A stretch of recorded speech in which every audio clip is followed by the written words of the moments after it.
The youth wing of Apex Igbo Social Cultural Organization, or Igbo Youth Council Worldwide, they don dey describe the non-participation of the entire Southeast for this nationwide End Bad Governance protest as historical, and they come dey yarn dey give President Bola Ahmed Tinubu say dem deserve special recognition from im government. No be small matter, my good people.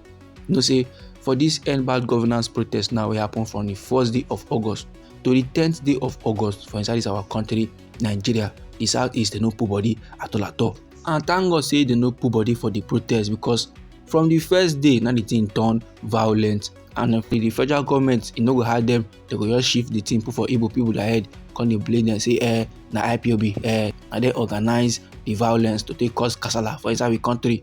But as they no come put body now, all those accused no come board. And as Mazi Oku Nnabuike, wey be the national presido of Igbo Youth Council Worldwide, come dey talk to Tori people on Sunday, him come dey yarn give them say no be say Igbo people no get chance na make dem no participate for the protest. No be say e get one urgent matter wey they dey do wey make dem no come put body. No, instead this na the demonstration of the love and support wey Igbo get for President Bola Ahmed Tinubu administration. Say they fully support President Bola Ahmed Tinubu, and him come dey yarn say they get different kind of engagement, different kind of meeting with affiliate bodies, with different bodies of Igbo Youth Council Worldwide. After the meeting now, all of them come to a conclusion, they come to an agreement. Say this protest, they no need them. Say this protest, it no make sense, it no go bear fruit, it no go get meaning. From there, they come agree. They come the waka, they enter different communities. They go persuade the rest in Igbo.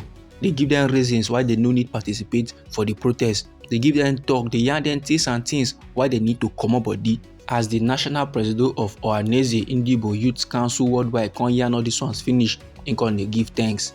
Him come they give gratitude to all the bodies of Igbo Youth Council Worldwide. Come they give thanks to religious plus tradition and community groups them. Him come they give thanks to market unions and CSOs for as they listen to their call, as they listen to what they yarn, as they no come put body for the protest. The national president, however, come dey urge the president of the Federal Republic of Nigeria, wey be Bola Ahmed Tinubu, say making government reciprocate to. No say respect is reciprocal. If you give somebody respect, you are expecting respect in return. Now why did they yarn they give President Bola Ahmed Tinubu say make him return the love and support where the Igbo don't show in administration, and the government go do that one now in the area of ensuring the creation of an additional state for the Southeast, plus correction of imbalance in appointment, plus release of the leader of the indigenous people of Biafra, will be Mazi Nnamdi Kanu, and adequate funding of Southeast Development Commission. That now go aid rapid infrastructural development for inside their region. This appeal, my good people, they come from Mazi Oku Nnabuike, will be the national president of Igbo Youth Council Worldwide.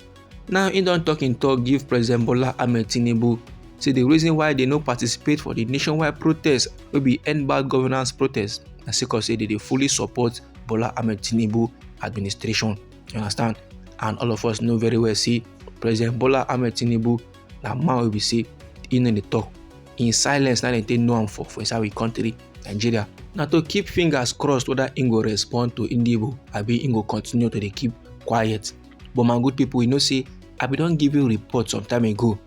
Say Simon Ekpa come outside, come the yarn to make our nation then go sit down for their mind, and they go reason say, and because of them, I make Igbo no participate for the nationwide protest. No, and because him, maybe Simon Ekpa, don't already tell Igbo people, say make them come up body, sake of say anything wey concern Nigeria, it no concern Biafra. Sake of say Nigeria no be their business. Now why they guys come up body for the protest wey they happen for inside the country? So according to Simon Ekpa theory, the reason why Igbo no participate for the nationwide protest na sake of say they want to make Biafra happen. They no want put body for wetin concern Nigeria because it's not their business. And according to Ohaneze, the reason why Igbo people no put body for the nationwide protest na sake of say they fully support the administration of President Bola Ahmed Tinubu. Now, which person theory wey country people go come go with? Which person now we go come support, wey go come believe say na dem dey responsible, say na dem dey behind the non-participation of Igbo on top the end bad governance protest wey happen for inside we country Nigeria? But the fact remains the same. As Igbo people no participate in nice well, at least Igbo people no bear RIP on top the matter. Unlike the last protest wey happen for inside we country, wey be the End SARS protest. And I still get another interesting informate wey I go like share give the general public. The tori be say, for the past few weeks now, the Dangote Group refinery don dey get kwata with several government agencies. And these government agencies na the Presido of we country, wey be Bola Ahmed Tinubu, wey still be the Minister of Petroleum Resources, na be their backbone. Na dey support the agency wey dey fight against Dangote Group refinery. Based on how the matter don be now, Paul Ibe, wey be media aide to former Vice Presido Atiku Abubakar, him don dey yarn say there is a deliberate agenda. There is a plan wey they don organize to sabotage the Dangote Group refinery. And Oga Paul Ibe now dey yarn dey give country people say make dem hold President Bola Ahmed Tinubu responsible if last Dangote Group refinery no work for inside we country Nigeria. He say the matter don clear now, say both local and external interests they wan buy and they wan bury Dangote Group refinery. And this their kwata now, e dey happen before country people their own koro eye. So make country people dem hold President Bola Ahmed Tinubu responsible if this their agenda now can succeed and last Dangote Group refinery no can work for inside we country Nigeria. The media consultants and ogbonge journalist wey be Paul Ibe, in dey yarn this one for in official social media handle for the popular social media platform wey everybody know as X. And my good people, this matter true e don tire many people. E don tire many country people say this Dangote Group refinery now, if the thing establish, e go bring betterment to we country. E go make fuel prices come down in a way, because last they no go come dey import fuel from other countries. They come with country Nigeria. We go come get fuel of our own.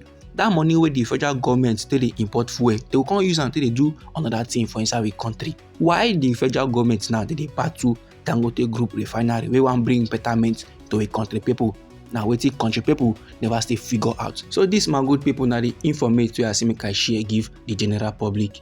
Anyhow the thing be you for body, feel free make you drop am inside our comment section.